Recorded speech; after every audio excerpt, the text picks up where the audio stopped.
Good afternoon and welcome everyone.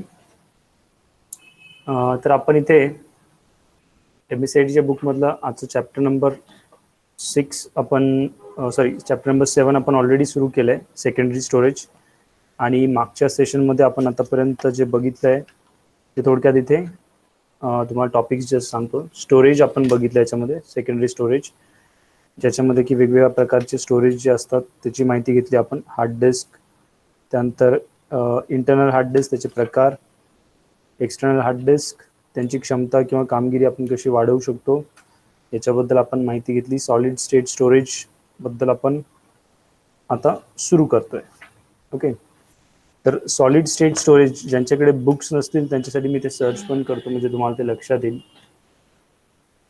Solid state storage जे आहे ते अशा प्रकारचे सॉलिड स्टेट स्टोरेज, याच्यामध्ये जर इमेजेस आपण बघितले तर आपल्या लक्षात येईल हे अशा प्रकारचे सगळे सॉलिड स्टेट स्टोरेजेस त्याच्यामध्ये असतात, ज्याच्यामध्ये की पेन ड्राईव्ह किंवा मग मेमरी कार्ड वगैरे ह्या सगळ्या गोष्टी येतात त्याच्यामध्ये. याला सॉलिड स्टेट कावर म्हटलं जातं तर याच्यामध्ये ॲक्च्युली हलणारे किंवा मग फिरणारे, मूव्ह होणारे भाग नसतात. जसं की आपण याच्या आधी जे बघितलं हार्ड डिस्कमध्ये अशा सीडीज किंवा त्याला आपण प्लेट्स म्हणतो, तर त्या तिथे गोल फिरतात आणि त्याच्यानंतर त्याच्यावरचा डेटा आपल्याला वाचता येतो किंवा लिहिता येतो. त्या उलट सॉलिड स्टेट स्टोरेज जे आहे त्याच्यामध्ये सरळ सरळ अशा प्रकारचं सर्किट असतं फक्त, आणि ज्याच्यामध्ये सगळ्या माहिती जी आहे, सगळं डेटा जो आहे तो साठवला जातो. ओके, तर सॉलिड स्टेट स्टोरेजलाच आपण SSD असं शॉर्टमध्ये म्हणतो आणि हार्ड डिस्क ड्राईव्हला HHD. इथे पण तुम्हाला इथे दिसतंय HHD वर्सेस SSD. त्याच्यानंतर दुसरा प्रकार आहे flash memory card. Flash memory card हा पण सॉलिड स्टेट स्टोरेजचाच प्रकार आहे. फ्लॅश मेमरी डिव्हाइसेस असं जर तुम्ही सर्च केलं तर त्याच्यामध्ये तुम्हाला लक्षात येईल हे सगळे फ्लॅश मेमरी डिव्हाइसेस असतात. ओके, याच्यामध्ये पण तुम्हाला USB ड्राईव्ह म्हणजेच पेन ड्राईव्ह त्याला आपण म्हणतो, तर ते पण आहे. त्याची कॅपॅसिटी असतात किंवा स्टोरेजची क्षमता असते 1 GB किंवा 2 GB, 32 GB अशा वेगवेगळ्या प्रकारच्या साईजमध्ये ते स्टोरेज कॅपॅसिटीमध्ये अवेलेबल असतात.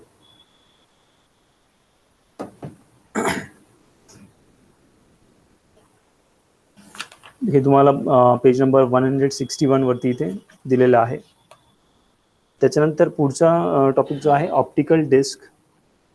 ऑप्टिकल डिस्क यांचा वापर सध्या खूप कमी प्रमाणात होतो, पण ते तुम्हाला माहिती असायला पाहिजे म्हणून आपण इथे ते बघू. ऑप्टिकल डिस्क हे अशा प्रकारचे असतात ज्याला सोप्या भाषेमध्ये तुम्ही CD, DVD किंवा ब्ल्यू रे डिस्क ॲक्च्युली त्याला असं म्हटलं जातं. तर या तिघांमध्ये काय फरक आहे आणि त्याचा काय काय उपयोग होतो ते आपण आता इथे थोडक्यात समजण्याचा प्रयत्न करू. तर सगळ्यात पहिले आहे CD म्हणजेच त्याचा फुल फॉर्मचा जर आपण विचार केला तर त्याला कॉम्पॅक्ट डिस्क असं म्हटलं जातं. ओके, याची जी कॅपॅसिटी जी आहे ती 700 MB पर्यंत असते.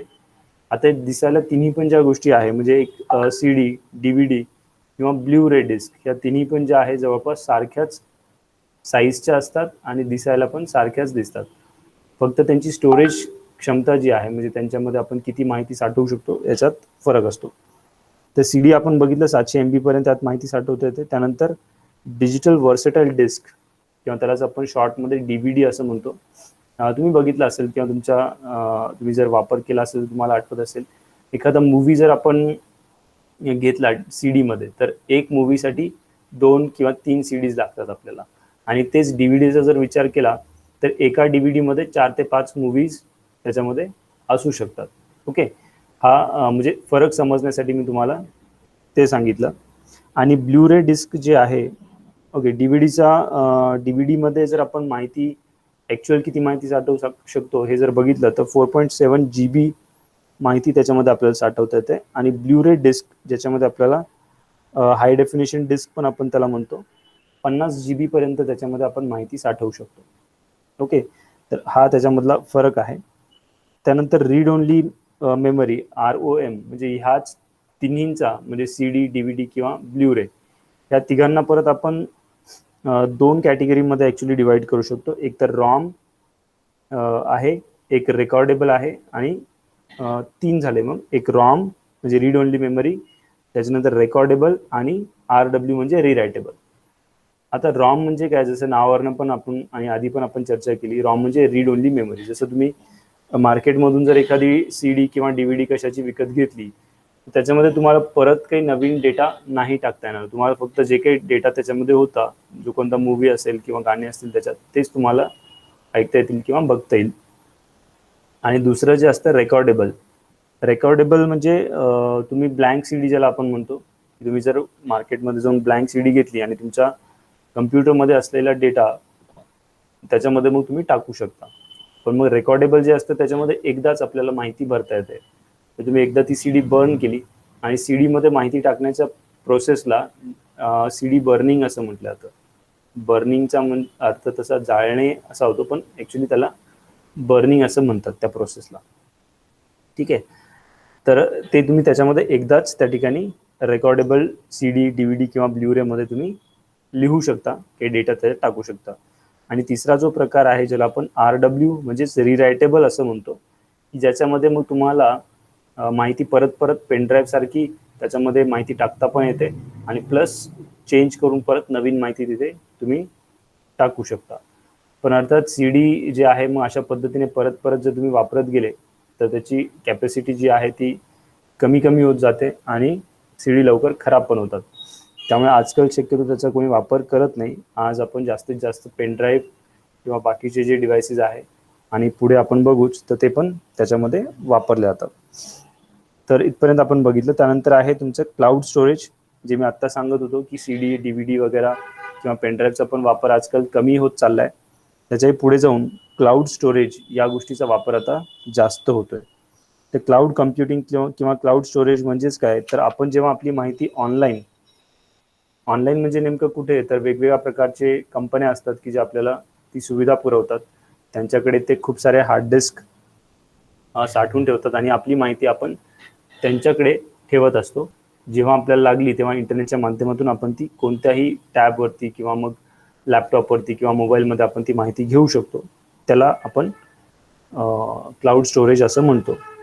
ठीक आहे. मग त्याच्यामध्ये त्या कंपनीचं काय काम असतं, तर ते मेंटेनन्स करतात, बॅकअप आणि एन्क्रिप्शनची सुरक्षा आपल्याला देतात. म्हणजे आपण ऑनलाईन जर सेव्ह करत असलो तर आपल्याला असं प्रॉब्लेम असू शकतो किंवा असं होऊ शकतं की माहिती ऑनलाईन असल्यामुळे दुसरं कोणी पण ते बघू शकेल का, तर ते सिक्युरिटी देणं किंवा तो डेटा एन्क्रिप्टेड ठेवणं. एन्क्रिप्टेड म्हणजे काय, तर फक्त आपल्यालाच ते बघता येईल अशा पद्धतीने ते मेंटेनन्स करण्याचं काम त्यांच्याकडे असतं. हार्डवेअरचे उन्नतीकरण म्हणजे हार्डवेअर जे ते हार्डवेअर त्यासाठी वापरतात, तर त्याच्यामध्ये कसं त्यांना आणखीन ॲडव्हान्स लेवलला कसं त्या गोष्टी करता येतील त्यासाठी ते प्रयत्न करत असतात.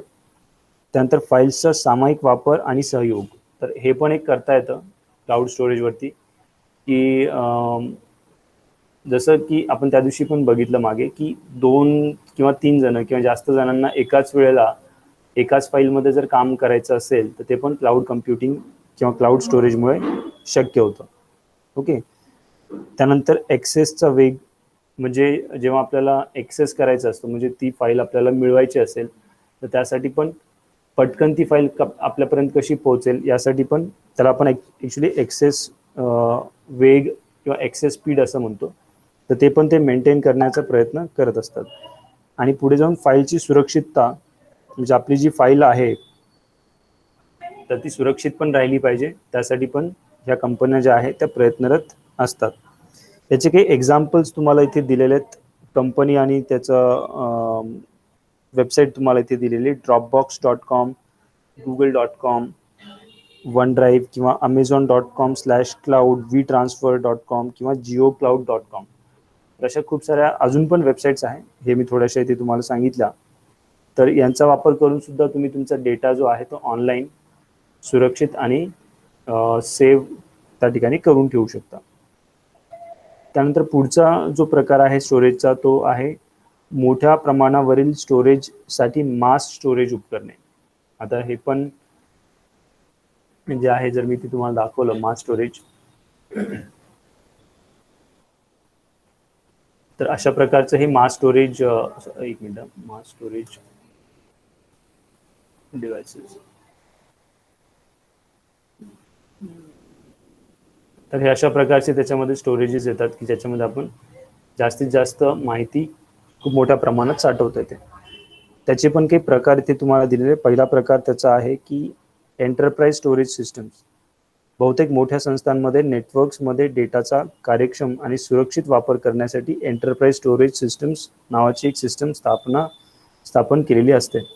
आता हे कुठे वापरलं जातं, तर जसं एक्झाम्पल तुम्हाला एक देतो की LIC ऑफिस आहे किंवा बँकांची जी माहिती असते की जेवढे पण करते असेल, जेवढे पण बँकेमध्ये त्यांचे अकाउंट आहे, त्या प्रत्येक अकाउंट होल्डरचे म्हणजे त्या प्रत्येक अकाउंटचं डिटेल्स त्यांच्याकडे असतात की ते अकाउंट कोणाच्या नावावर आहे, त्यांनी कधी किती पैसे टाकले, पूर्ण जेव्हापासून अकाउंट बनतं तेव्हापासून पूर्ण शेवटपर्यंत जेव्हापर्यंत ते अकाउंट त्या बँकेत असतं तोपर्यंतची सगळी माहिती की कधी त्यांनी पैसे टाकले, कधी काढले, काय सगळी माहिती त्याच्यामध्ये असते. तर ही खूप जास्त माहिती त्या ठिकाणी असते आणि मग ते ठेवण्यासाठी, ती माहिती साठवण्यासाठी एंटरप्राइज स्टोरेज सिस्टम्सचा वापर त्या ठिकाणी होत असतो. तर हे आपण बघितलं. त्यानंतर पुढे तुम्हाला माहिती तंत्रज्ञान तुमच्यासाठी याच्यामध्ये क्लाउड स्टोरेज बद्दलच माहिती दिली आहे. आता जस्ट इथे मी तुम्हाला त्यातलं छोटंसं वाचून दाखवतो. काही प्रश्न त्याच्यात तुम्हाला विचारलेले आहे. तुम्ही काय स्टोअर करू शकाल? तर ॲक्च्युली याच्यामध्ये तुम्हाला PDF फॉर्मॅटमध्ये किंवा मग तुमचे व्हिडिओज, ऑडिओज म्हणजे जवळपास सगळं जे तुम्ही एका कम्प्युटरमध्ये सेव्ह करू शकता ते सगळं तुम्हाला क्लाउड स्टोरेजवरती सेव्ह करता येतं. तुम्ही कुठली उपकरणे वापराल, मग त्यासाठी जसं Google ड्राईव्ह किंवा मग iCloud आहे किंवा OneDrive आहे, तर हे आपण त्यासाठी वापरू शकतो. तुमच्याकडे कोणत्या प्रकारचे हार्डवेअर आहे? हार्डवेअर तर तुम्हाला कम्प्युटर असू शकतं किंवा तुमचं लॅपटॉप किंवा मग स्मार्टफोन, त्याच्यावरनं तुम्ही हे सगळं ॲक्सेस करू शकता. तुम्हाला कशा प्रकारे माहिती शेअर करायची आहे, तर तुम्हाला सपोज फक्त माहिती असं पण होतं बऱ्याच वेळेस की आपल्याला आपली माहिती क्लाउडवर ठेवायची गरज नाही, पण कधीतरी फक्त आपल्याला अशी गरज पडली की एक खूप मोठी फाईल आहे आणि ती कोणाला तरी ऑनलाईन आपल्याला पाठवायची आहे. मग अशासाठी पण तुम्ही या गोष्टींचा वापर करू शकता आणि तशा जी वेबसाईट आहे वी ट्रान्सफर नावाची वेबसाईट आहे, त्याच्यावरती तुम्ही हे करू शकता. थोडक्यात मी ते तुम्हाला दाखवतो. वी ट्रान्सफर जर तुम्ही सर्च केलं, त्याचं नावच आहे वी ट्रान्सफर. म्हणजे काय की आम्ही ट्रान्सफर करून देतो. तर तुमच्याकडे खूप मोठी जर फाईल असेल की जी जीमेल मधून पाठवणं शक्य नाही, तर इथे तुमचा फक्त या ठिकाणी तुम्हाला एक मिनिट,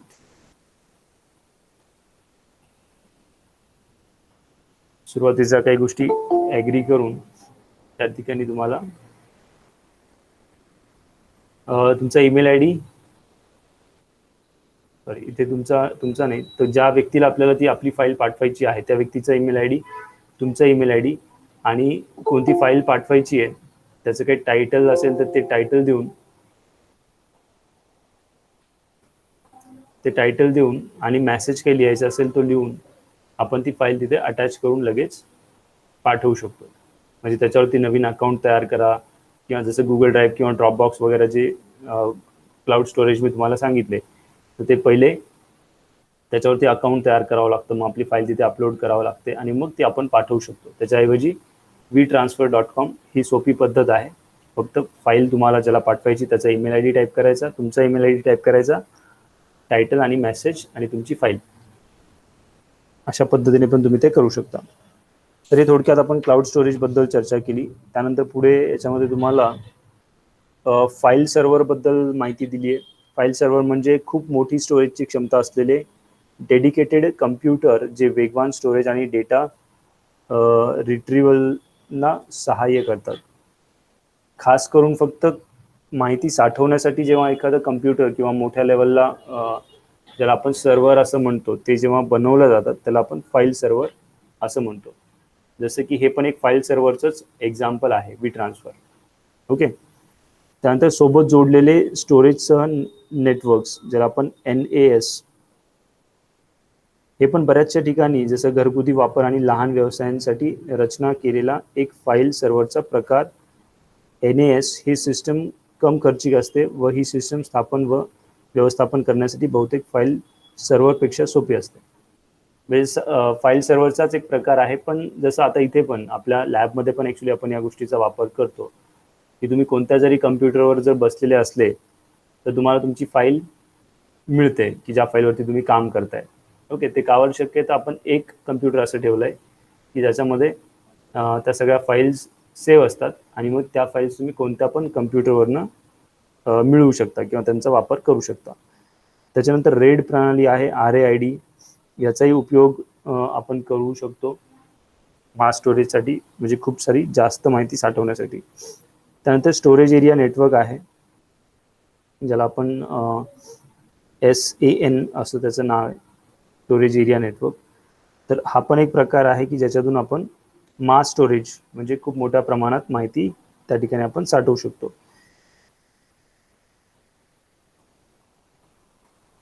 ओके, तर इथे तुमचं हे चॅप्टर कंप्लीट झालं, ज्याच्यामध्ये आपण स्टोरेजचे वेगवेगळे प्रकार आणि ह्या सगळ्या गोष्टी आपण बघितल्या. त्यानंतर या चॅप्टरच्या शेवटी तुम्हाला प्रत्येक चॅप्टरसारखंच IT मध्ये करिअर बद्दलची माहिती दिली आहे आणि या ठिकाणी तुम्हाला डिझास्टर रिकव्हरी स्पेशलिस्ट हा जॉब किंवा हे जॉबचा प्रकार तुम्हाला इथे दिलेला आहे. यांचं काय काम असतं तर डिझास्टर रिकव्हरी स्पेशलिस्ट बनण्यासाठी लागणारी महत्त्वाची कौशल्य म्हणजे तुम्हाला काय काय स्किल्स त्याच्यासाठी असल्या पाहिजे, तर आपत्ती निवारणाचे नियोजन आणि अन्य तांत्रिक संकल्पनांशी परिचय करून घेणे, ते तुम्हाला माहिती असायला पाहिजे. थोडक्यात काय काय जेवढ्या काही आपण गोष्टी इथे बघितल्या ह्या सगळ्या आपण बेसिक लेवलला बघितल्या, थोड्याशा ॲडव्हान्स लेवलला जर तुम्ही त्या शिकून घेतल्या तर अशा प्रकारचे जॉब्ससुद्धा तुम्हाला त्या ठिकाणी अवेलेबल असू शकतात. ओके, त्यानंतर इथे भविष्यावर एक नजर तुम्हाला दिलेलं आहे, 170 पेज नंबर. आणि याच्यामध्ये पण स्टोरेजचा विषय आपला निघाला आहे, याच्यावरती आपण ऑलरेडी चर्चा पण केली आहे की DNA स्टोरेज एक नवीन वेगळा प्रकार त्या ठिकाणी येतोय, DNA स्टोरेज. तर हे अशा प्रकारे DNA मध्ये खूप सारी माहिती त्या ठिकाणी साठवली जाते आणि त्याची कॅपॅसिटी पण खूप जास्त असते. तर त्याच्यावरती आपण आपल्या कम्प्युटरसारखा वापर करू शकतो का, तर हा पण रिसर्च लेवलला प्रयत्न चालू आहे. आणि जसं कधीपासून चालू आहे तर 2014 मध्ये हार्वर्डमधील संशोधकांना अशा स्टोरेजच्या माध्यमांची प्रतिकृती करणे जमले आणि त्यांनी DNAच्या एकाच कणावर 704 टेट्राबाईट, म्हणजे आपण जसं म्हणतो गिगाबाईट आपल्याला माहिती आहे, गिगाबाईटच्या नंतर टेराबाईट, पेटाबाईट, असं अजून पुढे करत करत टेट्राबाईट त्याच्यामध्ये माहिती साठवण्याची म्हणजे रिसर्च लेवलला त्यांनी ते करून बघितलंय. तर ते आपल्या आजूबाजूला पण काही दिवसांमध्ये किंवा काही वर्षांमध्ये येऊ शकतं. ओके, त्यानंतर पेज नंबर 173 वरती जर तुम्ही बघितलं तर इथे तुम्हाला स्पर्धा परीक्षांची सराव चाचण्या, ॲक्च्युली हे तुमच्यापैकी कोणी कॉम्पिटेटिव्ह एक्झाम्सची तयारी करताय का किंवा इंटरेस्टेड आहे का कॉम्पिटेटिव्ह एक्झाम्सची तयारी करण्यामध्ये, MPSC UPSC असं काही? ओके, तर if you are interested for that तर तुम्हाला इथे वेगवेगळ्या प्रकारच्या सराव परीक्षांची चाचणी पण दिलेली जी MKCL मार्फत आहे आणि आपल्या क्लासमध्ये तुम्हाला ते देता येईल. त्याच्यामध्ये कोणत्या कोणत्या आहेत तर मास्टरिंग FE म्हणजे फर्स्ट इयर इंजिनिअरिंग आहे, मास्टरिंग गेट्स आहे, SSC म्हणजे 10वीची जी एक्झाम होते त्याच्यासाठी पण तयारीसाठी तुम्हाला आहे, मास्टरिंग MPSC, मास्टरिंग CTET, अशा भरपूर साऱ्या मास्टरिंगच्या टेस्ट सिरीज तुम्हाला त्याच्यामध्ये अवेलेबल आहे. ओके, तर इथपर्यंत आपलं चॅप्टर नंबर 7 जे आहे ते कंप्लीट झालं. आणि चॅप्टर 8 त्याच्यामध्ये आपण कम्युनिकेशन्स आणि नेटवर्क्स हा विषय बघणार आहे, तर ते ॲक्च्युली आपण संध्याकाळी 8 वाजता बघू. ओके, तर आता इथे आपण थांबूया. तुमचे काही प्रश्न असतील तर ते आपण घेऊ किंवा मग आपण थांबू. काही प्रश्न आहेत?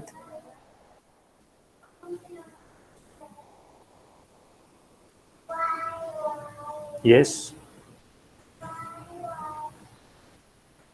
ठीक आहे. Okay, thank you and bye bye.